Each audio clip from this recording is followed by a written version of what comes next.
A racist doctor refuses to treat a black man because the doctor assumes that the man is faking his injury. The next day, the doctor is shocked when the black man teaches him a lesson. Marcus Harris pulled into the parking lot of the small-town hospital, the old sedan's engine rattling as it shut off. The pain in his abdomen had started as a dull ache earlier in the day, but by the time the sun had set, it felt like a knife twisting inside him.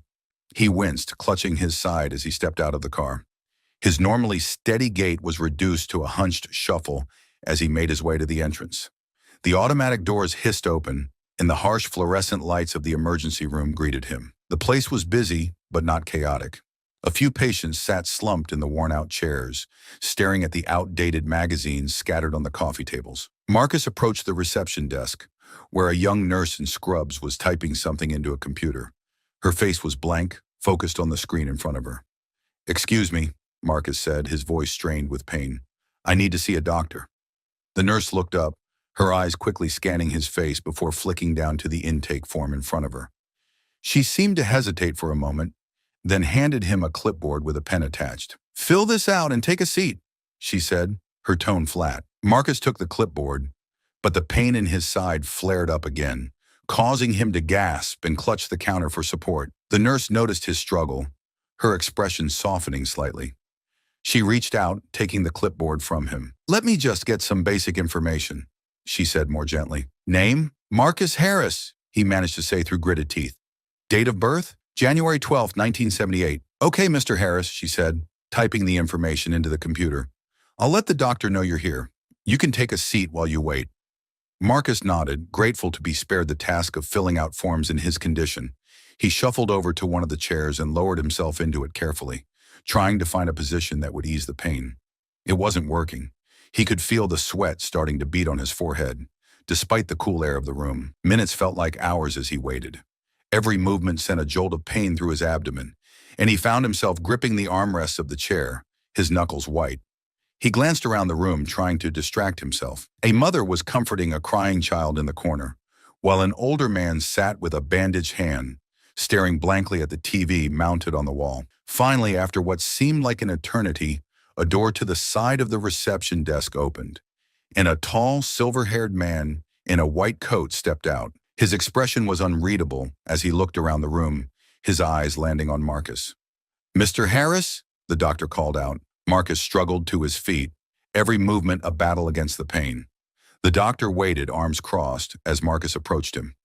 "Come with me," the doctor said, turning on his heel and leading Marcus down a narrow hallway. The walls were lined with framed certificates and outdated medical posters, the fluorescent lights overhead buzzing faintly. The doctor pushed open a door to an examination room and gestured for Marcus to sit on the bed. Marcus complied, lowering himself onto the crinkling paper-covered bed. The doctor flipped through a chart, his eyes scanning the information. "Dr. Caldwell," the man said, finally introducing himself without looking up. "What seems to be the problem?" "It's my side, doctor," Marcus said, wincing as he touched his abdomen.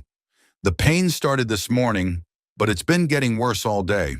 I can barely stand it now." Dr. Caldwell glanced up from the chart, his eyes cold and assessing. He reached out, prodding Marcus's abdomen with practiced detachment. Caldwell muttered, his face giving away nothing. "Probably just indigestion or maybe some mild gastritis. You've been under any stress lately?" "No more than usual," Marcus replied, trying to keep his frustration in check. "But this pain, it doesn't feel like something small. It's sharp, like something's tearing inside." Caldwell raised an eyebrow, clearly unimpressed. "You people often misinterpret pain. Our bodies react differently to stress, diet, even anxiety. It's nothing to worry about." Marcus felt a flash of anger, but it was quickly drowned out by the pain. "Doctor, I know my body. This isn't normal. Can't you do some tests?" Caldwell sighed, clearly annoyed by the persistence. He looked Marcus up and down, as if weighing whether or not it was worth his time. "Look," Caldwell said, his tone dismissive, "I've seen hundreds of cases like this. Go home, get some rest, take an antacid. If it doesn't go away in a few days, come back. But I'm telling you, it's nothing serious." Marcus stared at the doctor, disbelief and frustration mixing with the pain. He opened his mouth to argue, but the look on Caldwell's face made it clear the conversation was over. The doctor turned away, already making notes on the chart. "Thank you," Marcus said, though it felt more like a forced courtesy than genuine gratitude. He slid off the examination bed, each movement sending fresh waves of pain through his body. Caldwell didn't even look up as Marcus left the room, walking back into the dimly lit hallway, feeling more defeated than when he'd arrived. As he made his way back to the waiting area, Marcus felt a deep sense of unease. Something was wrong, and no amount of brushing off by a dismissive doctor would change that. But what could he do? He was just a patient, and Dr. Caldwell was the professional. He had no choice but to follow his advice, even if every instinct in his body told him otherwise. He paused for a moment, leaning against the wall to steady himself, then slowly made his way back to the reception area, the pain in his side gnawing at him like a relentless predator. The journey back to his car seemed even longer than when he'd arrived. The darkness outside had deepened, the parking lot now bathed in the cold blue light of the street lamps. Marcus's mind raced with doubt and fear as he fumbled with his keys, wondering if he'd made a terrible mistake by trusting Dr. Caldwell's judgment. The ride home was a blur for Marcus.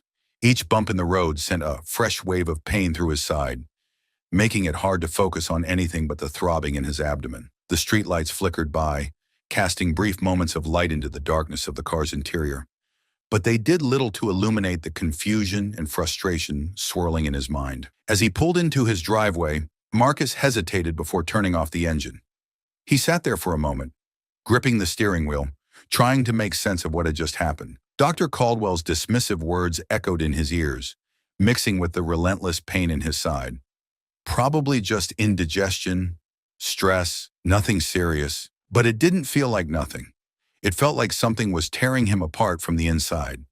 He shook his head, trying to push the doubt away, but it clung to him like a stubborn fog. Finally, he turned off the engine and stepped out of the car.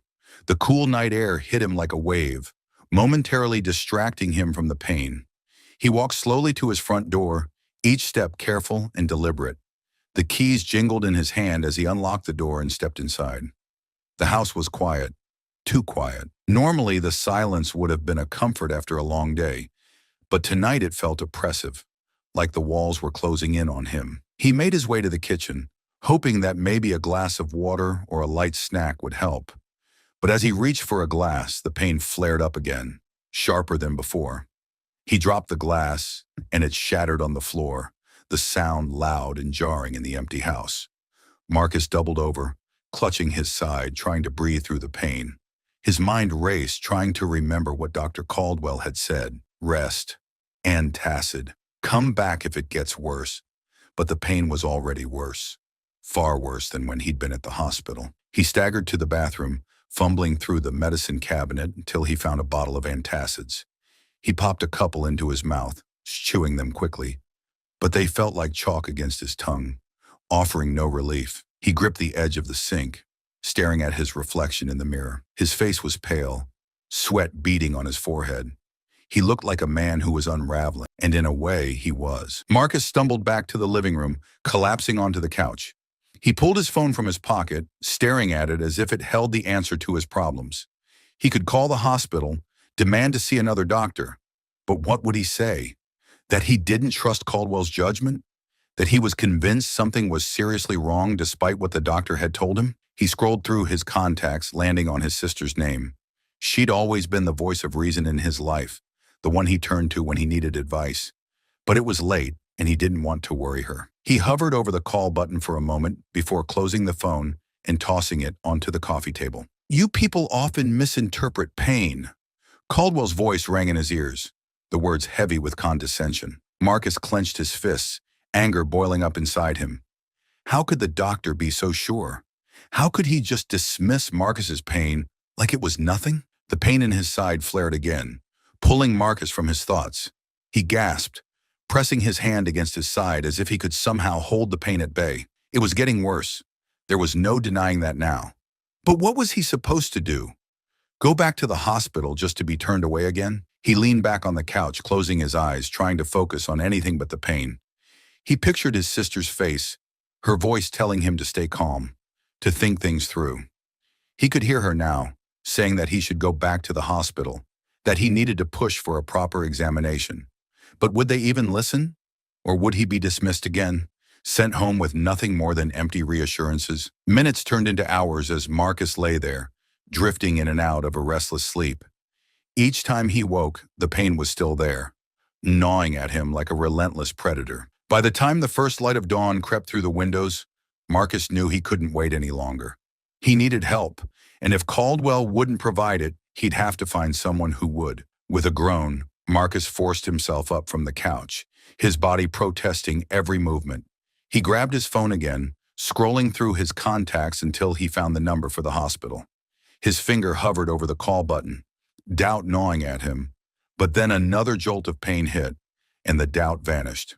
He pressed the button and held the phone to his ear, listening as it rang, each second feeling like an eternity. Finally, a voice answered on the other end.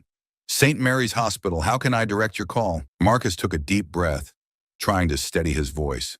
I need to speak with a doctor," he said, his words coming out in a rush. "I was in last night, and the pain is worse. I need to see someone else. Please." There was a pause on the other end. Then the voice replied, "One moment, sir. I'll connect you to the emergency department." Marcus waited, his heart pounding in his chest, the pain in his side a constant reminder that something was terribly wrong. He wouldn't be dismissed again. He couldn't afford to be. Finally, the line clicked, and a new voice came on, this one calm and professional. "Emergency department, this is Dr. Patterson. How can I help you?" Marcus felt a wave of relief wash over him at the sound of her voice. He didn't know who Dr. Patterson was, but she didn't sound like Caldwell. She sounded like someone who would listen. "Dr. Patterson," Marcus began, his voice trembling slightly. "My name is Marcus Harris. I was in last night, saw Dr. Caldwell. He said it was just indigestion, but the pain, it's worse now. I need help. I need someone to take a closer look." There was a pause. Then Dr. Patterson's voice came back, firm but kind. "Mr. Harris, I'm sorry to hear you're still in pain. Why don't you come back in? I'll make sure you're seen as soon as you arrive." Marcus closed his eyes, relief mingling with the fear that had been gnawing at him all night. "Thank you, doctor. I'll be there as soon as I can." He ended the call and slowly got up from the couch, every movement a struggle against the pain that refused to let go. But this time, he wasn't going to be dismissed. This time he would make sure someone listened. And maybe, just maybe, he'd finally get the help he so desperately needed. The sun was barely peeking over the horizon as Marcus pulled into the hospital parking lot for the second time in less than 12 hours. The morning light cast long shadows across the asphalt, giving the place an eerie stillness that was at odds with the urgency gnawing at him. Every movement was a battle against the pain that had become a constant, oppressive presence, gnawing away at him from the inside. He parked the car and sat for a moment, gathering his strength. The call with Dr. Patterson had given him a glimmer of hope, but doubt still lingered in the back of his mind. What if she was just like Caldwell? What if she dismissed him too? Marcus shook his head, trying to push the doubts away. He had no choice now. The pain was getting worse by the hour, and he couldn't bear the thought of being sent home again, left to suffer in silence. He needed to believe that this time would be different. Slowly, he forced himself out of the car and walked toward the entrance. The automatic doors slid open with a soft hiss, and the sterile scent of the hospital filled his nose, a sharp contrast to the cool morning air outside. The emergency room was quieter now, the early hour bringing a lull in the usual flow of patients. A different nurse sat at the reception desk this time, her face younger and more alert than the one from the night before. She looked up as Marcus approached, her expression shifting from neutral to concerned as she took in his hunched posture and the pain etched across his features. "Good morning," she said, her voice gentle. "How can I help you?" "Morning," Marcus replied, his voice hoarse from exhaustion and pain. "I spoke with Dr. Patterson earlier. She said she'd see me as soon as I got here." The nurse nodded, tapping something into the computer. "Just a moment, Mr. Harris. I'll let her know you've arrived." She picked up the phone, her voice a quiet murmur, as she spoke to someone on the other end. Marcus stood there, gripping the edge of the counter for support, trying to steady his breathing. The pain was worse than ever, a deep, throbbing agony that seemed to radiate out from his side and consume his entire body. After a moment, the nurse hung up the phone and looked at him with a reassuring smile. "Dr. Patterson is expecting you. She's finishing up with another patient, but she'll be out to see you in just a few minutes. Why don't you have a seat?" Marcus nodded, too tired to argue, and made his way to one of the empty chairs. He lowered himself into it carefully, his body protesting every movement. The minutes ticked by slowly, the quiet murmur of the hospital doing little to distract him from the pain. Finally, the door to the side of the reception desk opened, and a woman in her early 40s stepped out. She was of medium height, with dark hair pulled back into a neat bun and a calm, focused expression on her face. Unlike Caldwell's cold detachment, there was a warmth in her eyes that immediately put Marcus at ease. "Mr. Harris?" she called out, her gaze settling on him. Marcus struggled to his feet, wincing as he did so. "That's me," he said, his voice strained. Dr. Patterson walked over to him, extending a hand. "I'm Dr. Patterson. I understand you've been having some pretty severe pain." Marcus shook her hand, grateful for the firmness of her grip. "Yes, doctor. It's been getting worse since last night. I don't know what to do. Let's get you into an exam room so I can take a closer look," she said, her tone reassuring.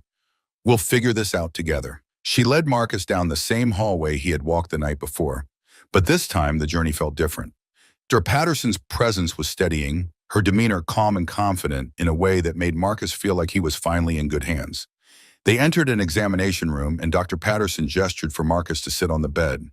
As he lowered himself onto the crinkling paper, she pulled up a stool and sat across from him, her eyes scanning his face with concern. "Tell me everything, Mr. Harris," she said, her tone inviting him to speak freely.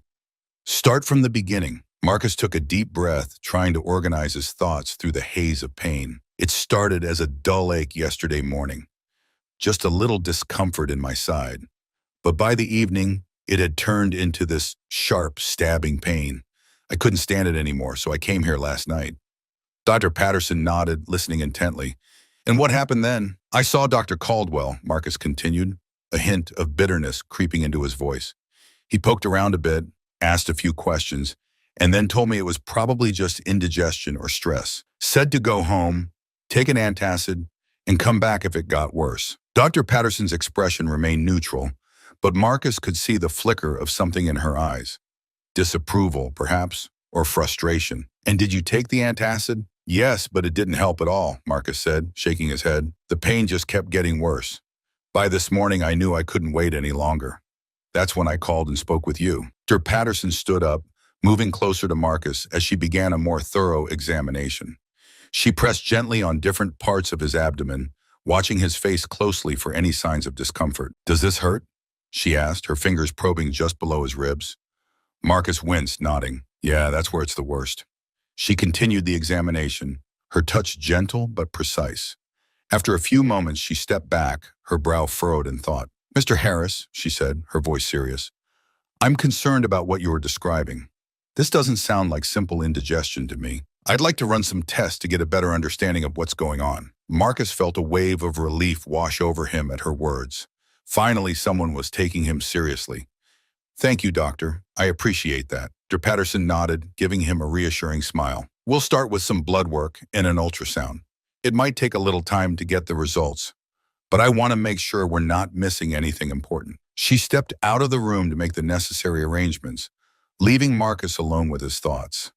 The pain was still there, a constant companion, but for the first time since this ordeal began, he felt like he was on the path to finding answers. Dr. Patterson's professionalism and genuine concern were a stark contrast to Caldwell's dismissive attitude, and it gave Marcus hope that whatever was wrong with him would soon be identified. After a short wait, a nurse entered the room to draw his blood and prepare him for the ultrasound.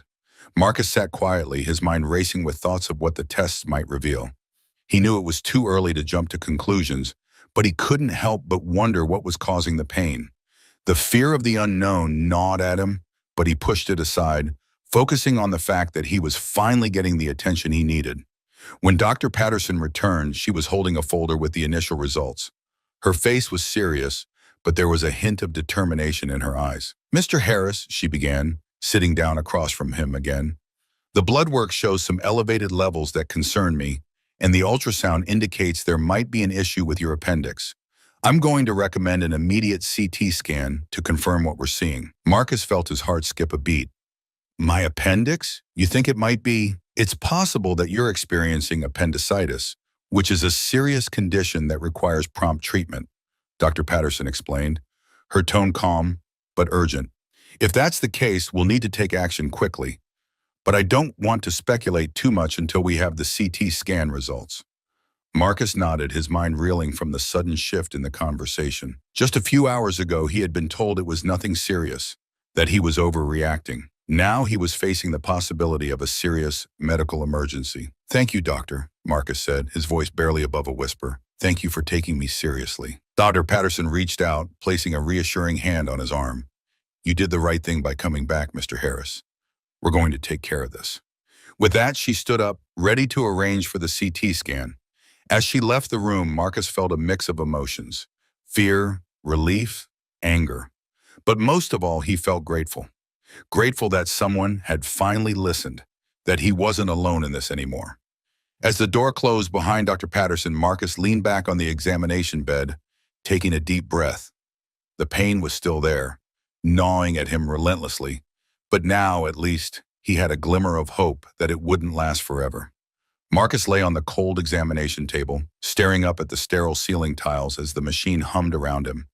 The CT scan was taking longer than he expected, each minute dragging on as he waited for the whirring noise to stop.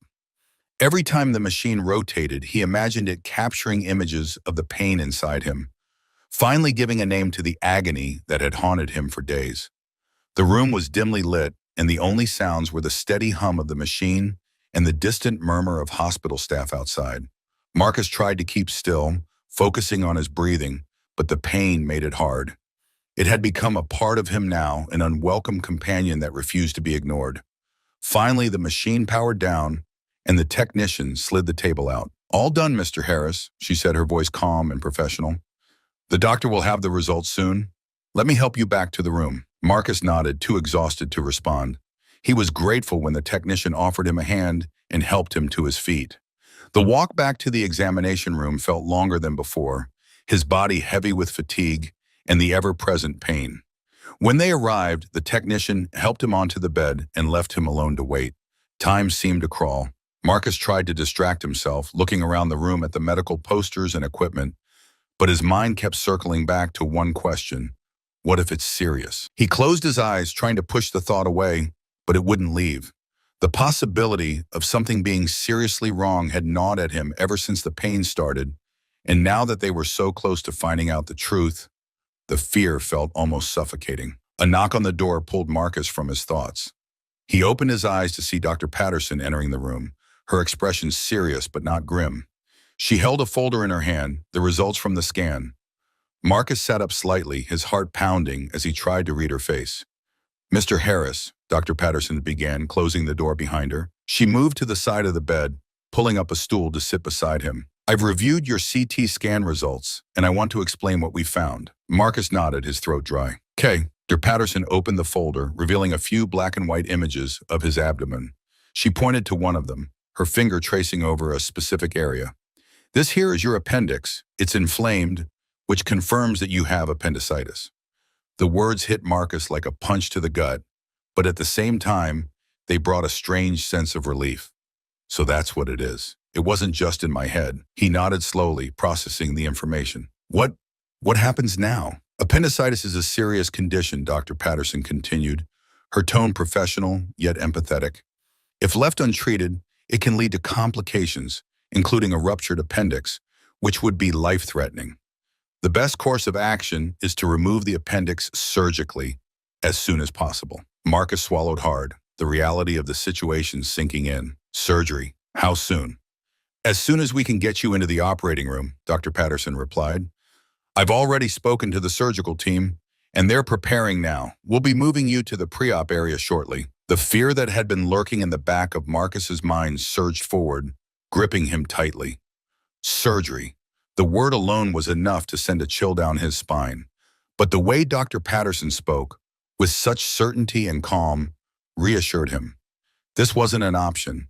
This was a necessity. And for the first time since the pain began, he felt a sense of clarity.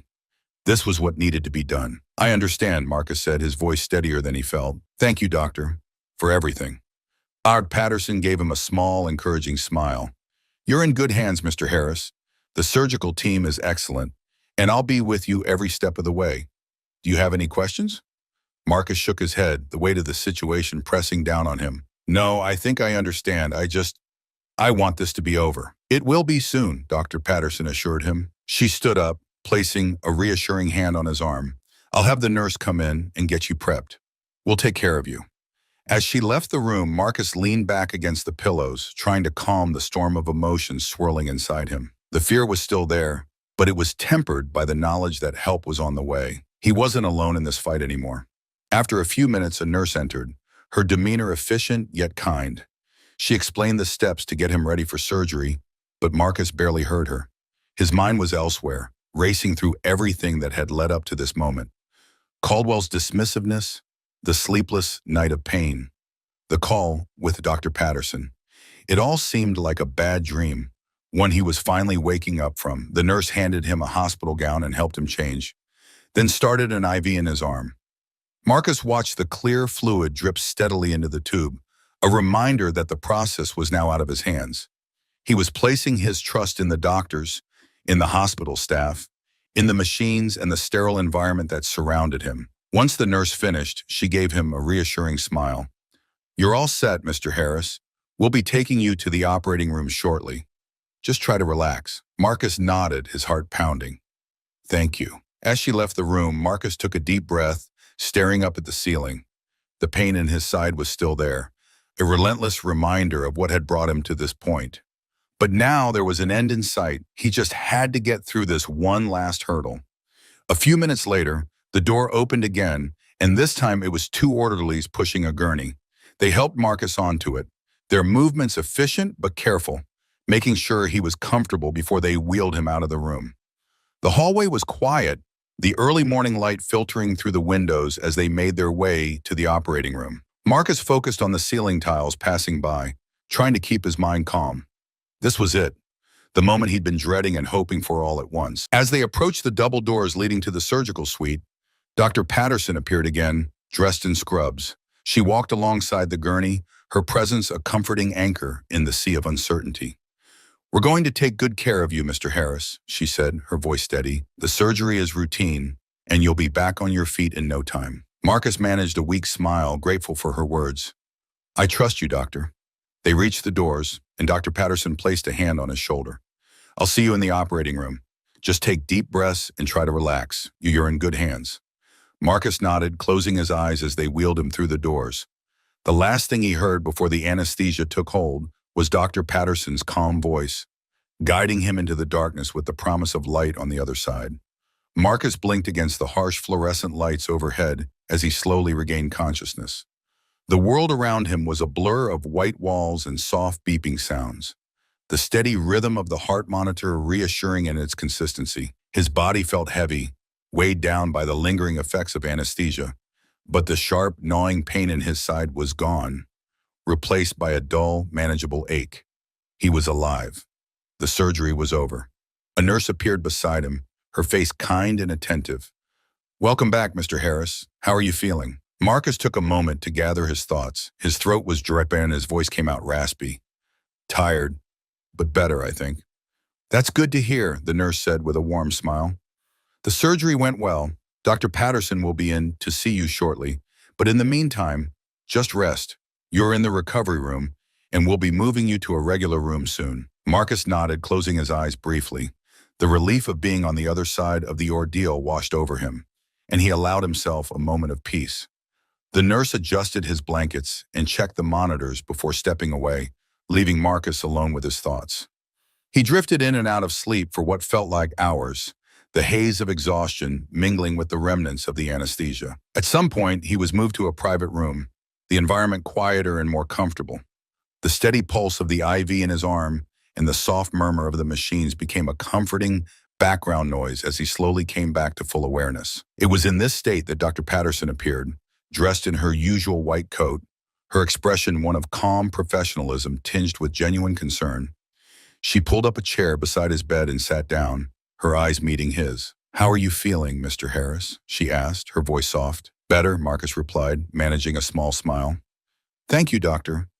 For everything. Dr. Patterson returned the smile, her eyes warm. You're welcome. The surgery was successful and we were able to remove the appendix before it ruptured. You're going to be just fine." The weight of her words settled over him, bringing with it a profound sense of relief. He had made it through the worst of it. The nightmare was finally over. As Marcus shifted slightly in bed, adjusting to a more comfortable position, a thought crept into his mind, one that had been lurking ever since he'd first spoken with Dr. Patterson. "Doctor, what happens now with Dr. Caldwell, I mean?" Dr. Patterson's expression shifted, a flicker of something unreadable passing over her features. "Mr. Harris, I want you to know that what happened with Dr. Caldwell was not acceptable.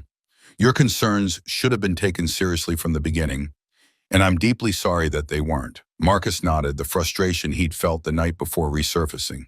"He didn't even try to listen, just dismissed me like I was wasting his time." Dr. Patterson's gaze softened with empathy. "I understand how upsetting that must have been. I've already spoken to the hospital administration about what happened. They're taking your complaint seriously and will be conducting a thorough review of Dr. Caldwell's actions." "What does that mean?" Marcus asked, a mix of curiosity and concern in his voice. "It means that the hospital will investigate the situation," Dr. Patterson explained. "They'll look into how Dr. Caldwell handled your case and whether his behavior was in line with the standards of care we expect from our staff. Depending on the findings, there could be consequences for him." Marcus absorbed this information, his mind churning with the implications. "So he might get fired?" Dr. Patterson hesitated, choosing her words carefully. "It's possible, depending on what the investigation reveals. But I want you to know that your voice has been heard, Mr. Harris. The hospital is committed to ensuring that something like this doesn't happen again." A part of Marcus felt vindicated by her words, knowing that Caldwell would be held accountable. But another part of him was conflicted, unsure of how to feel. He wasn't the kind of person who wanted to ruin someone's career, even if Caldwell had wronged him. Sensing his inner turmoil, Dr. Patterson leaned forward slightly, her tone gentle. "It's understandable if you have mixed feelings about this. No one wants to see a situation like this escalate. But it's important that we hold ourselves to the highest standards, especially in a profession where people's lives are at stake." Marcus looked up at her, appreciating the honesty in her words. I don't want this to happen to anyone else. It's not right." "And it won't," Dr. Patterson assured him. "The hospital is taking steps to make sure that all patients are treated with the respect and care they deserve.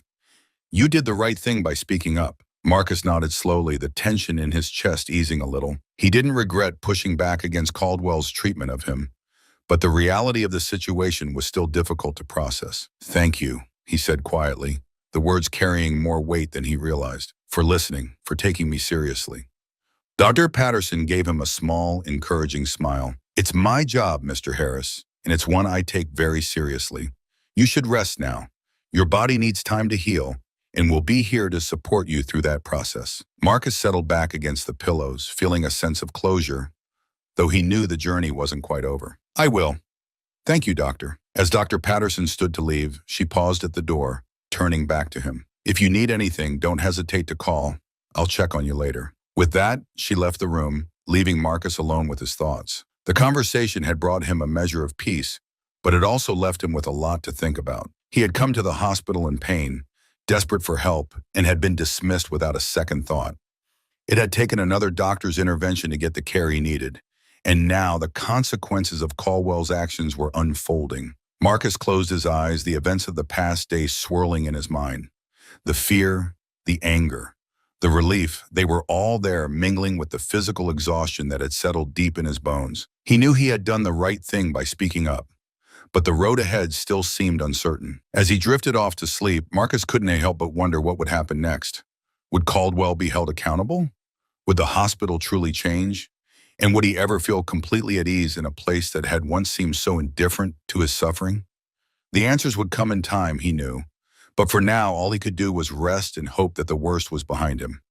The days following the surgery passed in a blur of medication, rest, and cautious movements. Marcus's body was healing, but the emotional toll of the ordeal lingered. The hospital room, with its muted colors and constant activity just beyond the door, became both a sanctuary and a prison.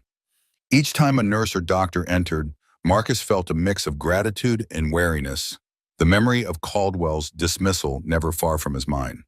It was during one of these quiet moments, the afternoon sun casting a warm glow through the partially drawn blinds, that Marcus received an unexpected visitor. He was sitting up in bed, absent-mindedly flipping through a magazine, when a knock at the door startled him. Looking up, he was surprised to see his friend Jordan standing in the doorway, a concerned expression on his face. "Hey, man," Jordan said, stepping into the room. He was a tall, broad-shouldered man with a deep voice that always carried a hint of reassurance. Today, though, there was a tension in his voice that Marcus hadn't heard before. "How are you holding up?"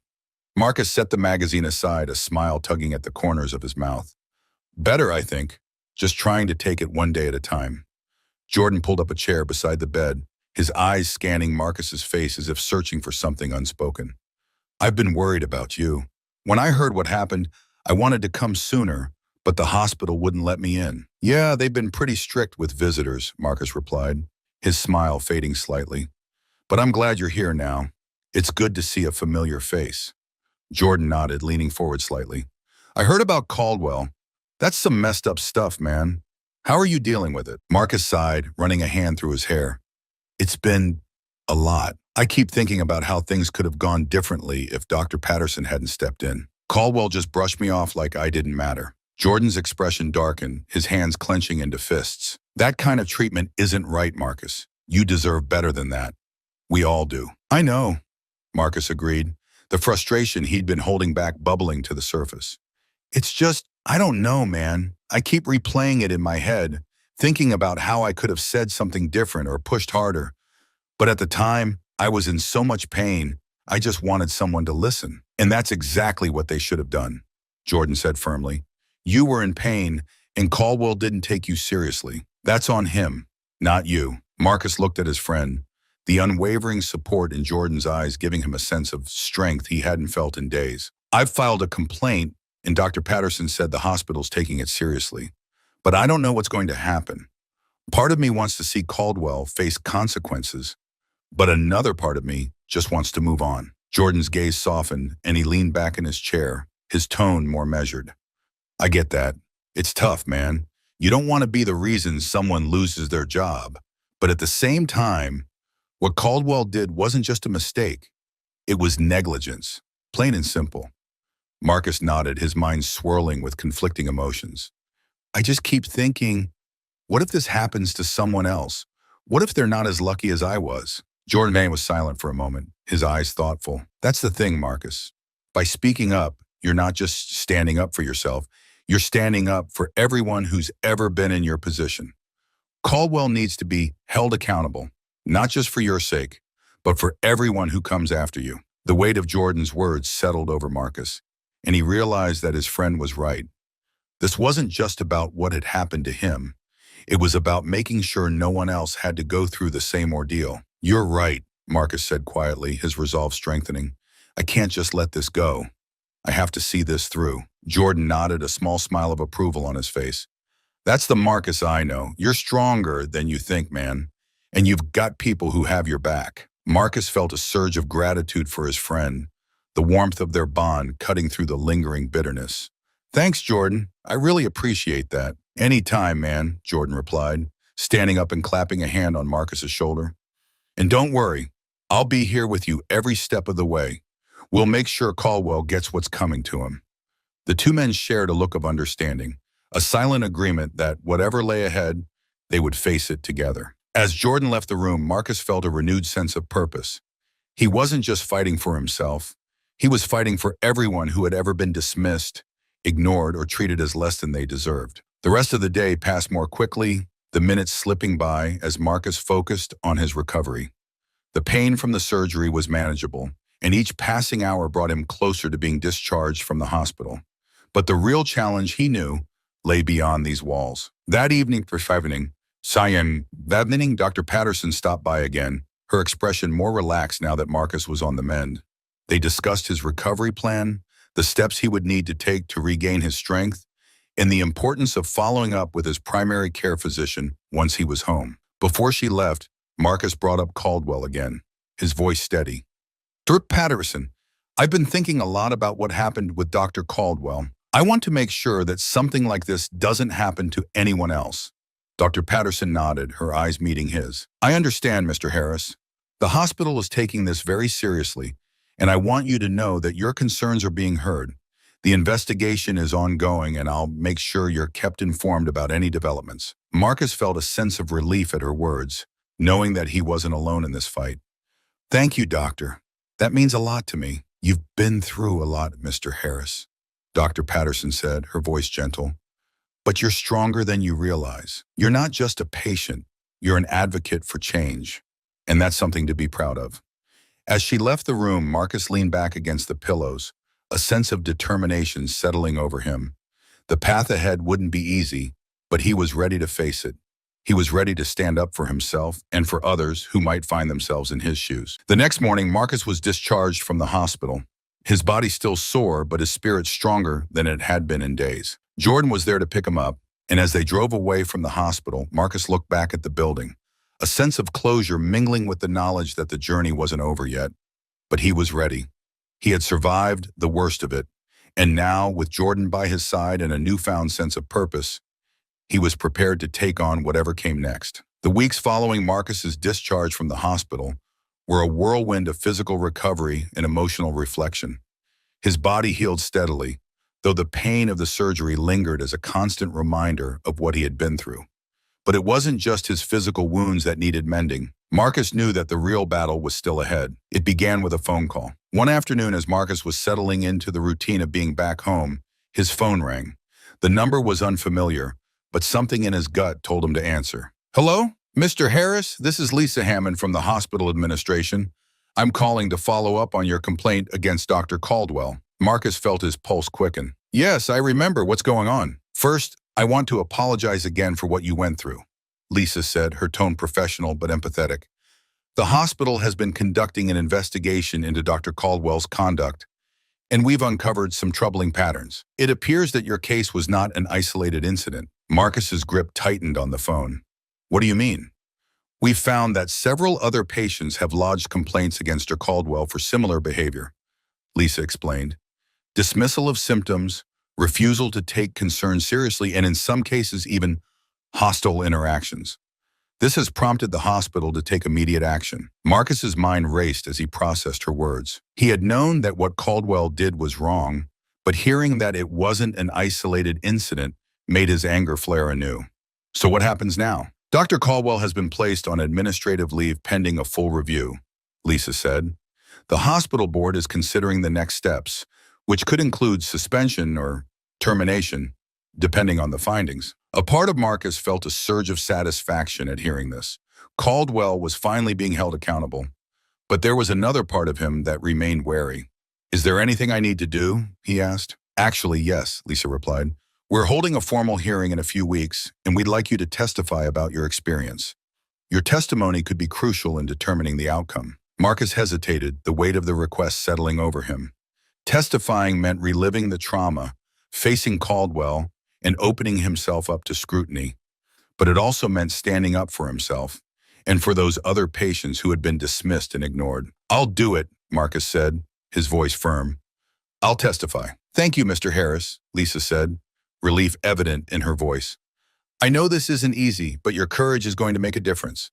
We'll be in touch with more details soon. After the call ended, Marcus sat in silence for a longer moment, the reality of what he had agreed to sinking in.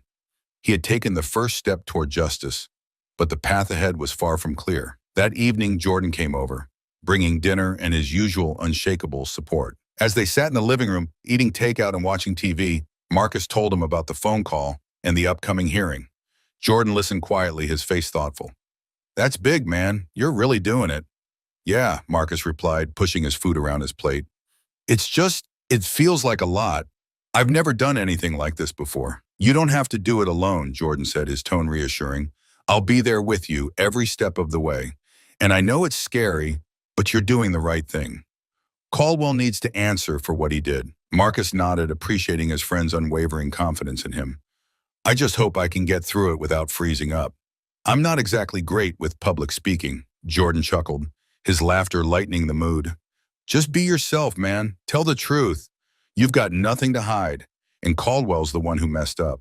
The truth's on your side. The two friends talked late into the night, discussing the upcoming hearing, strategizing about what Marcus might say, and sharing their frustrations and hopes. By the time Jordan left, Marcus felt more prepared, more resolved to see this through. The day of the hearing arrived sooner than Marcus expected. He woke up early that morning, nerves making his stomach churn. He dressed carefully in a simple button-up shirt and slacks, his hands shaking slightly as he adjusted his collar. Jordan arrived soon after, offering a steadying presence as they drove to the hospital together. The hearing was held in a conference room, the setting more intimidating than Marcus had anticipated. A long table dominated the room with several hospital administrators seated on one side and a handful of other people, likely witnesses, on the other. Marcus recognized Lisa Hammond among them, her expression calm and reassuring as she acknowledged him with a nod. At the far end of the table sat Dr. Caldwell, his face a mask of indifference by Ganesha.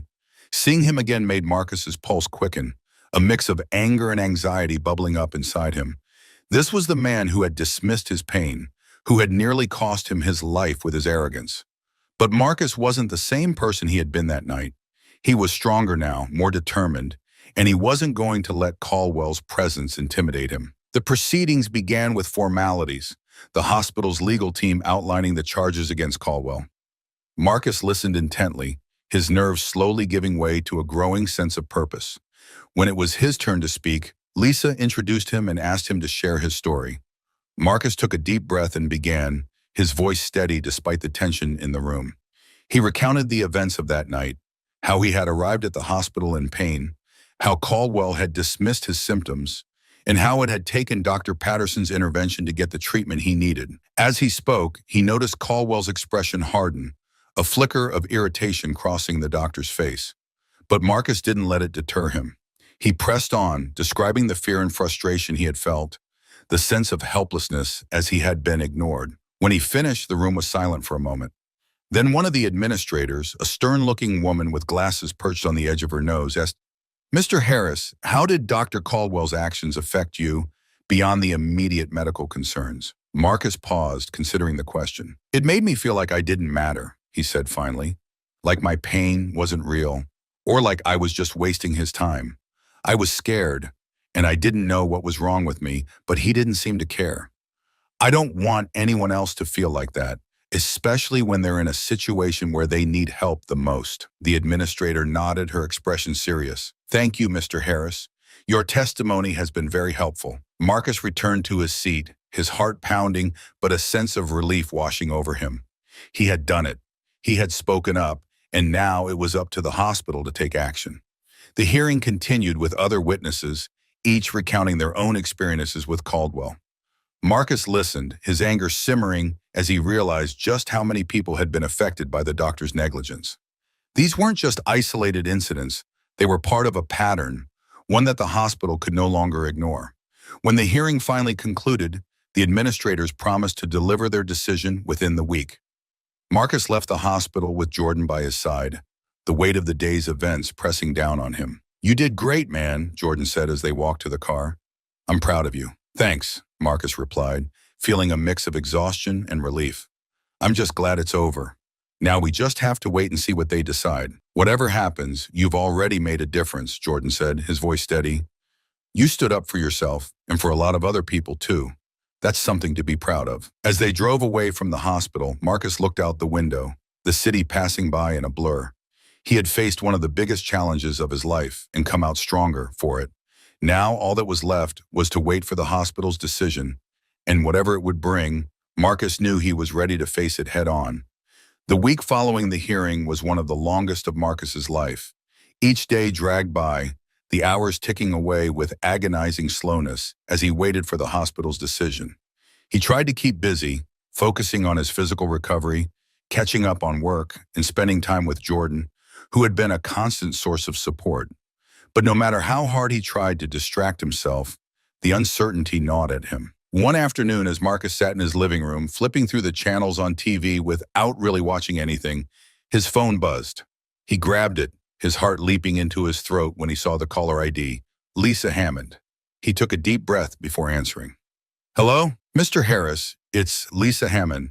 I'm calling to inform you that the hospital board has reached a decision regarding Dr. Caldwell." Marcus's grip tightened on the phone. "Okay. I know this has been a difficult time for you, so I want to start by thanking you again for your courage in coming forward," Lisa said, her tone calm and measured. The board has reviewed all the evidence, including your testimony and the accounts from other patients. After careful consideration, they have decided to terminate Dr. Caldwell's employment with the hospital. For a moment, Marcus couldn't speak.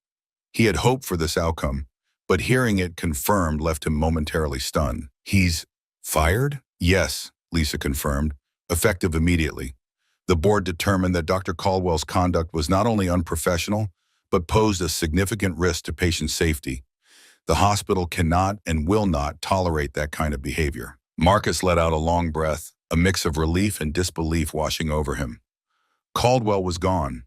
The man who had dismissed his pain, who had made him feel small and insignificant, had been held accountable. It was more than Marcus had dared to hope for. "Thank you, Ms. Hammond," he finally managed to say. "I appreciate everything you have done." "It's the least we could do, Mr. Harris," Lisa replied. "We want you to know that your experience has prompted the hospital to reevaluate our policies and procedures. We're committed to ensuring that no patient ever feels unheard or neglected again. Your voice has made a difference. That means a lot," Marcus said, his voice soft. "I just hope this helps prevent it from happening to someone else." "I believe it will," Lisa assured him. "If you have any further concerns or questions, please don't hesitate to reach out. And again, thank you for your bravery in coming forward." After they ended the call, Marcus sat in silence for a long moment, the reality of what had just happened settling over him. Caldwell was gone. The man who had caused him so much pain, both physical and emotional, had faced consequences for his actions. It felt like a weight had been lifted off his shoulders, a burden he hadn't realized he had been carrying for so long. Later that day, Marcus called Jordan to share the news. His friend's reaction was immediate and emphatic. "That's what I'm talking about," Jordan exclaimed, his voice brimming with excitement. "They did the right thing, man. Caldwell had no business being a doctor if he couldn't treat people with the respect they deserve." "Yeah," Marcus agreed, a small smile tugging at his lips. "It's a relief to know that he won't be able to hurt anyone else. But it's still hard, you know? Part of me feels bad that he lost his job, but another part of me knows this had to happen." "Don't feel bad," Jordan said firmly. "He made his choices, and those choices had consequences. You did what you had to do, not just for yourself, but for everyone else who's ever been in your shoes. You should be proud of that." Marcus nodded, even though Jordan couldn't see him. "I am. I just didn't expect it to feel so complicated." "That's normal," Jordan replied. "But you did the right thing, and that's what matters. So what's next for you?" "I'm not sure," Marcus admitted. "I think I just need some time to process everything. This whole thing has been exhausting, and I could use a break." "Understandable," Jordan said. "Take all the time you need. And if you ever want to talk, you know where to find me." "Thanks, Jordan," Marcus said, feeling a surge of gratitude for his friend. "I appreciate that." After they hung up, Marcus decided to take a walk. The day was warm, the late afternoon sun casting a golden hue over the neighborhood. As he walked, he let his mind wander, reflecting on everything that had happened. The fear and frustration of that night in the ER, the anger and helplessness he had felt in the days that followed, the determination to seek justice, not just for himself, but for others who had been dismissed and ignored. He realized that this was more than just a victory for him. It was a victory for everyone who had ever been made to feel less than, who had been brushed aside by those in power. And while it didn't erase the pain or the trauma, it was a step toward healing. As Marcus rounded the corner to head back home, he felt a sense of peace that had eluded him for weeks. The fight wasn't over. There was still more work to be done, both in his own life and in the broader fight against the kind of injustice he had faced. But for the first time in a long while, Marcus felt like he was moving forward, like the future was his to shape. That evening, as he sat in his living room with a cup of tea, Marcus allowed himself to relax fully. The road ahead might still have its challenges, but he knew he had the strength to face them. He had stood up for himself, had made his voice heard, and had seen justice served. That was something no one could take away from him. As he sipped his tea, Marcus thought about the journey that had brought him to this point. It had been painful and difficult, but it had also shown him a side of himself he hadn't known existed, a side that was resilient, determined, and unafraid to stand up for what was right. He wasn't just a survivor, he was a fighter. And whatever came next, Marcus knew he was ready. The morning sun streamed through the windows, casting a warm golden light across Marcus's apartment. He stood in the kitchen, pouring himself a cup of coffee, the aroma filling the air as he leaned against the counter. It had been a few weeks since Dr. Caldwell's termination, and the immediate rush of emotions, relief, satisfaction, exhaustion, had finally begun to settle.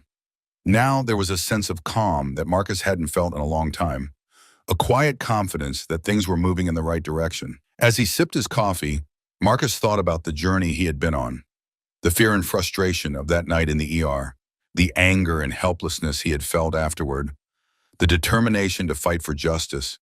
It all seemed like a distant memory now, yet it had left an indelible mark on him. He had come out of it stronger, more self-assured, and more aware of the power of his own voice. Today, however, was about something different. It was about moving forward. Marcus had been offered a position at a new tech startup, a small but promising company that had reached out to him after hearing about his story. They were looking for someone with his skills and experience to help them grow, and the opportunity felt like the fresh start he needed. As he prepared for the day, Marcus felt a mix of excitement and nerves. The new job was a chance to leave the past behind and focus on something positive, something that would allow him to channel his energy into building rather than fighting. It was a new beginning, one that he was ready to embrace.